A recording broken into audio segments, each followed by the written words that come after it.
Burning two really good candles right now and it smells so amazing in here. Hey guys, it's Amber. Welcome back to my channel, or if you're new here, welcome. My name is Amber. I make videos about books and organization and lifestyle and bullet journaling, that kind of stuff. Welcome to my channel. I'm so glad you found me. Today I want to share with you guys the 7 or 8 books that I'm hoping to read during the month of January. I always have a very ambitious TBR, or to be read list, in the month of January. I just feel like if you start the year off reading really good books that you're into, that you like, on a good trajectory, it just sets off your reading for the rest of the year. I really don't have like an ideal number of books that I read each year, but every year I set my Goodreads reading goal to 52 because that's roughly 1 book a week, which is pretty normal for me. This year though, for some reason, I'm like enamored with these people who are reading 100 plus books every year, and I'd be really happy if I actually managed to get to 75 books. I got close this year and last year. I think this year I read 67 books, and the year before I read like maybe 73 books. I have to check my Goodreads, but it's definitely doable. But like I said, it doesn't really matter as long as I'm reading books that I really love. So the first book that's on my TBR for the month is actually one that I just finished. I'm filming this video on January the 6th. So it's the first book that I finished in 2019, and I really loved it, and that was Severance by Ling Ma. This book seemed pretty weird, and it was pretty weird. We follow our main character, Candace, who is in the middle of a massive fever outbreak that's taking place across the globe. We follow Candace on 2 different timelines, one after the fever epidemic has swept through the country, and she's kind of surviving and escaping with this other group of survivors. There are about 9 of them total, and they're making their way towards safety and supplies and provisions. In the other timeline, we travel back to the past, where we kind of learn more about Candace's life, her family. She is a Chinese immigrant. So she was born in China, comes here with her parents when she's about 6 years old, and we learn about her life and her relationship with her family. It's super interesting.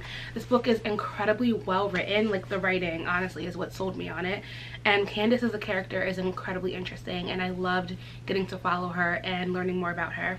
It's a pretty short book. All the books that I'm reading this month are pretty short because I'm hoping to read a little bit more than I usually would, and I really wanted to get a lot of these off of my unread shelves because there's too many unread books on my shelves. But this was a great start to my reading year. I'm so glad I picked this up. I think I'm giving it 4.5 out of 5 stars. A lot of these books on my TBR this month are anthologies or short story collections, and this is one of them. It is Men Without Women by Haruki Murakami. Murakami is a very renowned author. Everyone raves about his writing, and I've never read any of his books. I don't read a ton of classics. I do want to change that. I'm looking to read some this year, but I also want to read more modern classics, and this is heralded as a modern classic. So it follows 7 different storylines of men who have found themselves without women. So they're alone in different stages of their lives, and it's just Murakami's kind of people watching and observations about these men and how they have come to be in the situations that they're currently in. So that kind of sounds right up my alley. The next anthology is probably the most random book on my bookshelf. So basically, I watched someone haul this book maybe 2 or 3 years ago. No, it had to be like maybe 2 years ago, and it was the book that was like all of the rage with college women in the 80s and 90s, and that is Bad Behavior by Mary Gaskell. It's another anthology. Basically, it's set in Manhattan, and it follows a few different storylines covering the topics of sex, relationship, drugs, grief, anger, loneliness, all that kind of stuff among young adults living in Manhattan. So apparently when this book was released, it was kind of scandalous, probably because it talks about sex, and everything that talks about sex at some point was considered scandalous.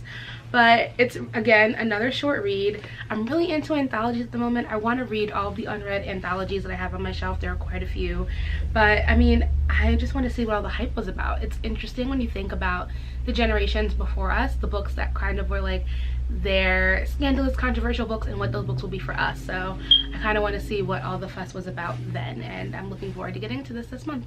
The next book is one that I picked up during my New York City book haul. I went book shopping in New York a few months ago. I did a vlog. I will link that vlog in the cards and in the description box. But I picked up this book called The Incendiaries by R.O. Kwon, and I'm super intrigued by this book. Everyone was raving about it when it was released last year, and I follow the author on Twitter, and I always love the insights that she has just on like modern day news and headlines. So I'm excited to see what her novel looks like.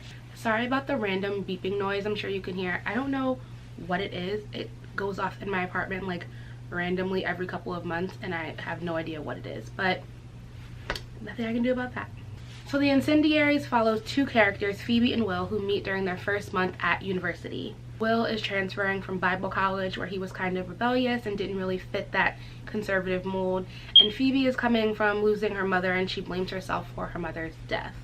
So while they're in college, Phoebe somehow gets wrapped up in this religious cult, and Will struggles with loving her and wanting to be there for her, but also kind of being afraid of falling back into that religious trap that he just got out of. So like I said, this book is raved about. It's super hyped on BookTube and on Twitter and Goodreads and everywhere else. Again, another short book. All these books are under 300 pages, so if you're also looking to start your year off with some shorter books that you can really get through and kind of get a feel for the styles of books that you like, any of these will be probably really good for you to start with. But I'm hoping to start this one in the next couple of weeks. This next book is another anthology that was written by someone who I follow on YouTube, and that is The Beginning of the World in the Middle of the Night by Jen Campbell. First of all, this cover is just absolutely like beautiful. But Jen is an author and a poet. She makes videos on YouTube that are all wonderful. She's very into fairy tales, and she does a great job of showing you the historical background of fairy tales and how they truly came to be. So this book has a little bit of everything, a little bit of magical realism, a little fantasy, maybe some sci-fi elements. I'm gonna read the blurb on the back. It says, stories of family and magic, lost souls and superstition, spirits in jam jars, mini apocalypses, animal hearts, and sideshows. Mermaids are on display at the local aquarium, a girl runs a coffin hotel on a remote island, and a couple are rewriting the history of the world in the middle of the night. So it seems like a really fun book. I know that one story is about a girl who I think is like, she's trying to buy a human heart or grow a human heart. I don't know, but I trust Jen. People seem to really be enjoying this book. I love the content that she makes on YouTube, so I'm happy I could support her and get her book as well. Up next, I have Still Lives by Maria Hummel. This book is about a female artist who creates an exhibit of portraits of herself depicted as women who have been murdered or abused throughout culture, like pop culture. So one of the women, for example, that she depicts herself as is the ex-wife of O.J. Simpson. So she's going to exhibit this new collection at a gallery, and the gallery really needs this exhibit to go well because they're trying to come up with some extra finances to keep the gallery running. But the night of the gala, they're going to raise all this money. The artist never shows up, and they realize in a few days that she's gone missing. So this book is kind of like a commentary on the normalization of violence against women, and I'm super excited to see how the author kind of rolls that out.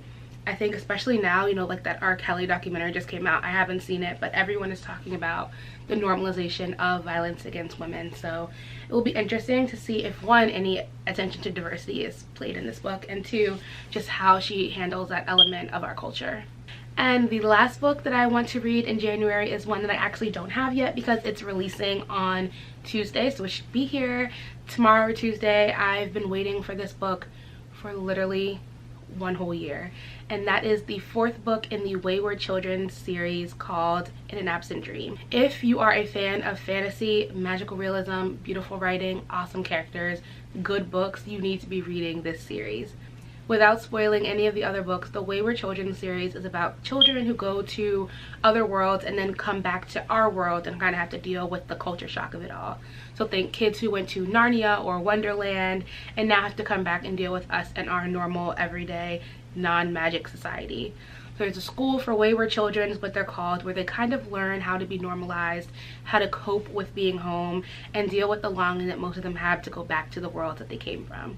So this fourth book follows one of the main characters that we're introduced to in the first book, Lundy, who kind of oversees and runs the home for wayward children. And I think we're going to get a lot more of her backstory. We know that she was deeply connected to her world and that she really wanted to make a return. And I don't know if that's going to happen for her or not, but I'm excited to find out in this book. And the covers for all these books are so beautiful. Like, I love the way that the series looks on my shelves together. I have heard that there are maybe 10 books confirmed in this series, but they're all, I think, either under 250 pages or maybe even under 200 pages. They're super short. I usually read most of them in a day, and they're the kind of books that you want to read in a day because they are just so good. They're like soul food. They're comforting. I love them. I love them so much. I'm so excited to read this book. It's definitely my most anticipated read of the entire month. I hope that you guys check it out too. It's so good. Alright, so that is it for the books that I want to read in January. I hope that you guys have some good reads coming up for the month too. Start the year off right. Let me know what you're currently reading down in the comments, or let me know a book that you're hoping to read in 2019 if you're setting any reading goals for yourself.